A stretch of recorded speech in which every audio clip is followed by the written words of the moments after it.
the top 8 representatives here. Up against top 8 representatives I can't stop yawning. here representing the world. Up next we have another hometown hero, the guy yesterday who hosted the pre-tournament tournament, Smelly Cat, Marth, Maine local up-and-comer. He doesn't have much tournament experience under his belt. However, he is working very, very hard. I expect to see, in a few months, I expect to see him slowly rising up.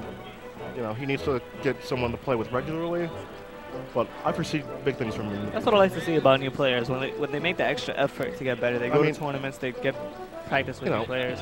A lot of people, they don't go to tournaments, they just sit back like, oh, I'm going to get destroyed. You have to pay your dues. Yeah. You have to pay your dues. No one's instantly good. And here we go, Marth Dittos. Alright, I'm going to let you cover this. Okay. And I'll... And when you get back from the diner, remember to leave the waitress a tip, because Peepee just gave his. Anyway. You caught me so off guard with that. Alright, I'll be back. So yeah, we have Smelly Cat, Marth Dittos against Dr. Peepee.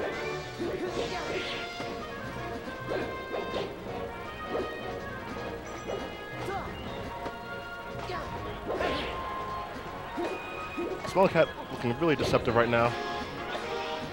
Looks very, very fluid. That's one thing I like about Smart. Good tech. Dr. Peepee probably wasn't expecting that.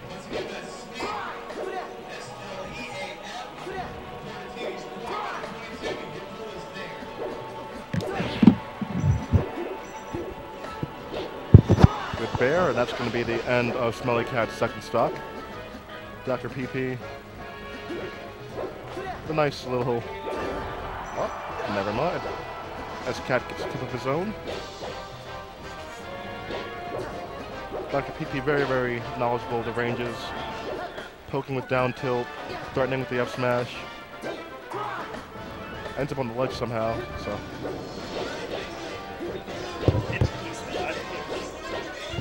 So, you know, it's kind of difficult to commentate alone. So, I have a special guest. Beautiful tech. Fantastic. Peepee grabs him. Oh, Peepee just entering his spacing a little bit wrong there on the up B, losing his stock pretty early. But what I really love about Peepee's play is how he really likes to just be aggressive, make plays. You really see the space animal in him coming out. He really likes to control you, and he's so good at trapping his opponents on the edge. He has so many different setups on how he's going to finish you off once he gets you to that edge. You can tell his game is like really a three-part plan. It's first, you know, don't get hit, but get inside. Then second, get the opponent to the edge. And then third, finish him off from there. And I really like the strategy. I think it's really solid. It takes him a long way. I mean, he's made it this far, so. Of course. See? He's got the opponent on the edge, and now he's working on how to finish him off. He's taking his time because he knows once he has him here, his opponent can't get past him. And you can just look, he has so many creative ways of keeping them off the stage. You know, just so many different mixes. Yeah, keeping so many different mix-ups of how he keeps them off the stage and just finishes them off. And it's excellent how he just removes stocks out. I mean, he could have gone for a forward air instantly, but no, he waits, he baits out an option, just charges the shield break over and over. No matter what he does, he never lets you come back onto the stage once he gets you onto that edge situation. Right. And it takes a really high caliber player, you know, to escape Dr. Peepee's wall. It's really good. All right, and with S-Cat, Smelly Cat, he's still very new. You know, I expect to see big things from him, but of course he's out of his league against one of the renowned players in the United States. Very impressive. Good read there by Cat. Also, I'm joined here by Pierce, of course.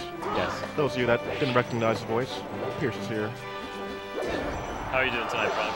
I'm doing pretty well, pretty well. I'm enjoying this great scene here in New Brunswick, New Jersey, Rutgers campus, home of the Scarlet Knights.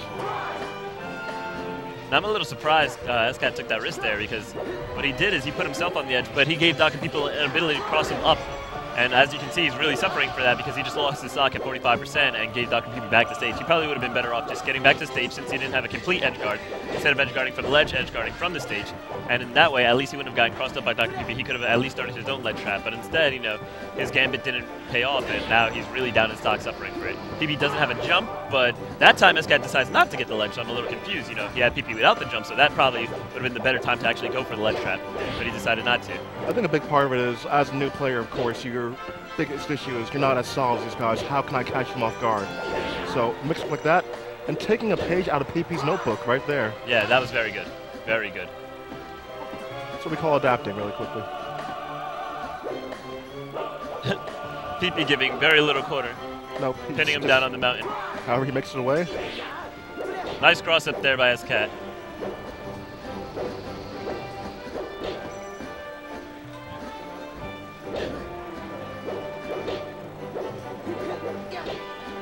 Again, trying to catch Peepee off guard with these reckless.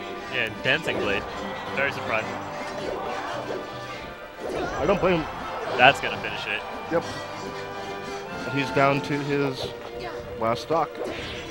Peepee charging it with a beautiful read. I guess he covered quite a few options there, so why not go Very for it? nice. That's a stock. Very excellent read there. And that's the set here in the first round of pools at Apex 2012.